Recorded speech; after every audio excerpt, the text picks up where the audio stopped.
Welcome back to First Things First. Joining us now, fresh off of a retirement, this week is three-time first-team All-Pro, Super Bowl champion Tyrann Mathieu. Tyrann, thanks for joining us. It's great to see you. Want to congratulate you on your retirement. How have the first days of retirement been going? Well, appreciate you guys having me on, man. It's definitely been a blessing, man. It's been a great ride. I can't even think of like any bad days I've had over the course of the last 12, 13 seasons, man. So I just feel really, really blessed, man, and fortunate that, I can make this kind of decision and be happy with it and move on and be looking forward to, what life got to offer. Well, and congratulations to you. I think that one day you're going to end up in the Chiefs Ring of Honor. You were part of, the first Super Bowl champion for the organization in 50-plus years, helped kind of change the course of that franchise along with Patrick and the other guys. But there's something, I think, bigger on the board for you. You're an all-decade team member. Wildes mentioned the All-Pros. Do you think you're a Hall of Famer? Oh, man. I hope so. I think, that's what you strive to be. I think, all the great teammates that I've had over the years. And, I think back to Patrick Peterson and Larry Fitzgerald and, spending time with J.J. Watt in Houston and, obviously all the great players I played with in KC and even New Orleans, with Cam Jordan and DeMario. And I think we all kind of aspire to even really be in those conversations. And so, hopefully 5-6 years from now, one of my old coaches or former teammates can knock on my door, so I'm definitely hopeful of that.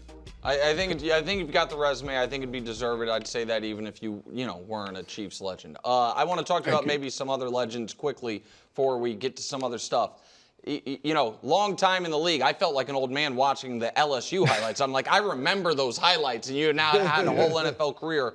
Who was the hardest quarterback in the course of your NFL career to game plan for? Like in the week leading up to deal with? Who was the hardest one?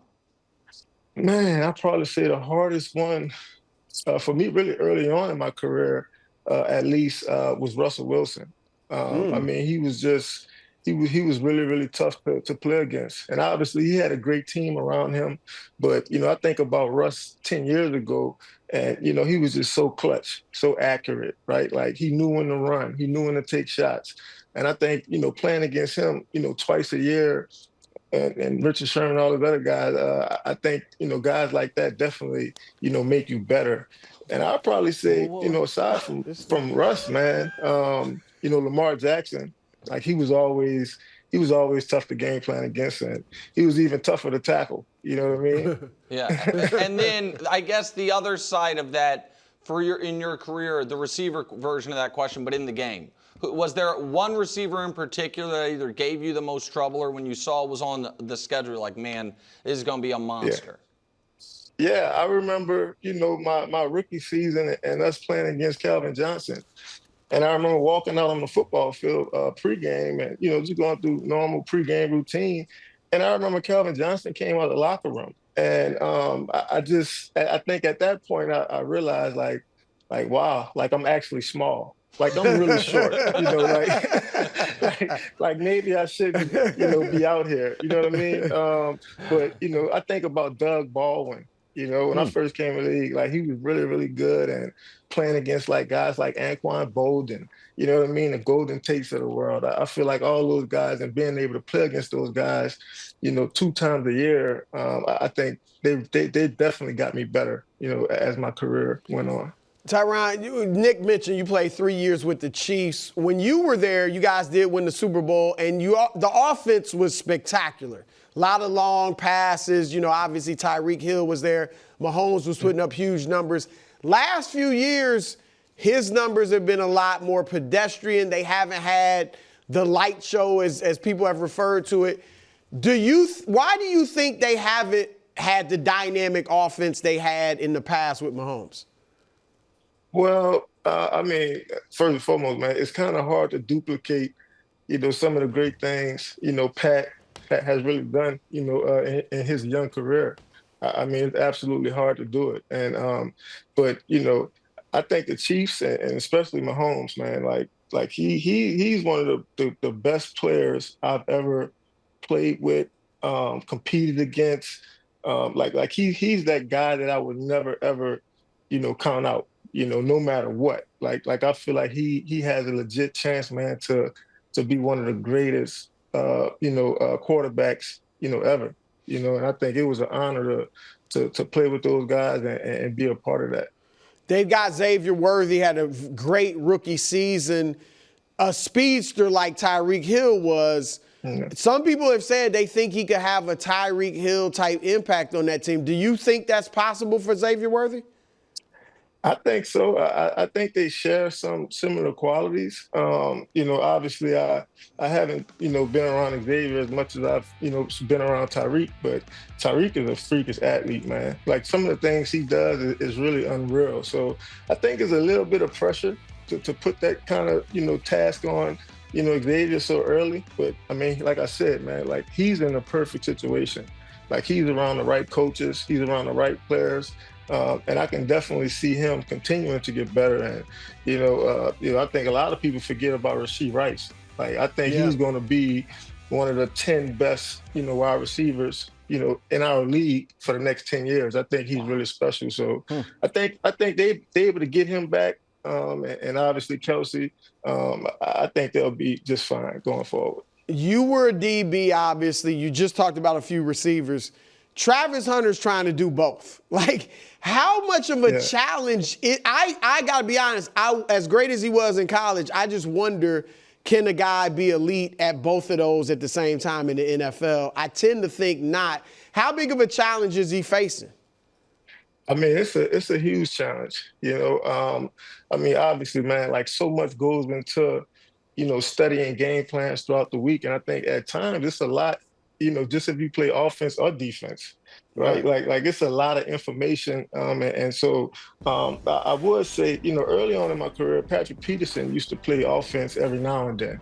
Probably not quite as much as Travis will, but I remember after those practices, after those games, Pat took, 20, 30 extra reps than all of us. And so, he always felt, a little worse about himself than we felt. But yeah, man, it's a great task. I think he can do it. I hope he can do it, but it's a tall task, man. So, but we'll see. We'll see. We've talked about some guys that you played with or against earlier in your career. Are there any young guys that you either played with last year or coming out of college that are maybe flying under the radar, that everyone thinks they're good but are actually great, or that you think they have the ability to be great? Yeah, I mean, I think Buda Baker, I think he gets a little love, not as much love as, I would, like for him to get because he was so talented. I remember when we drafted him as a rookie in Arizona, man, and, the kind of plays he make, that the instincts, the edge, the attitude that he play with, I think, guys like that, man, he just makes the team, so much better, and, obviously I think think about Chris Jones too, like he was one of the most elite defensive linemen, and I played with J.J. Watt too.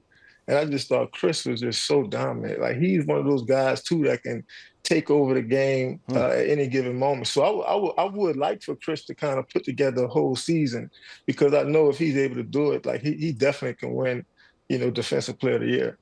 So you guys last year in New Orleans played in Week 3 the Eagles, and going into that game, you guys obviously were flying high. You had 2 massive scoring outputs in starting the year. Mm-hmm. The Eagles were, getting on the cusp of getting booed by their home crowd, and that game against you guys was an ugly one if people don't remember it. I think Goddard got loose, or Ert.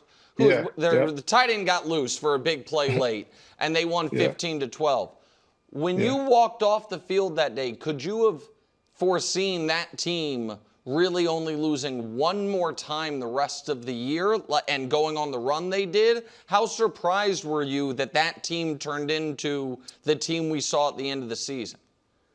I mean, to be honest, man, I wasn't surprised at all. I think especially once you're able to compete against those guys and play against them, Man, I think that entire team, they had a lot of edge. They had a lot of attitude about themselves. And, I think the last couple of years, especially with Saquon not being, as available or not used the right way, I think a lot of us kind of went to sleep on Saquon as well. And, obviously you talk about Goddard getting loose in the fourth quarter. But it was really Saquon that put the nail in our coffin, with that 60-yard touchdown run. So, but I think, man, anytime you're able to look at a team like that, man, and realize that they have a pretty good quarterback, they got a great system, a great scheme, great run outfit, and then AJ Brown, man, I think he's probably one of the most underrated, number one receivers in our league. I think he's one of those guys, man. Like if it's one-on-one, like he's the guy you want to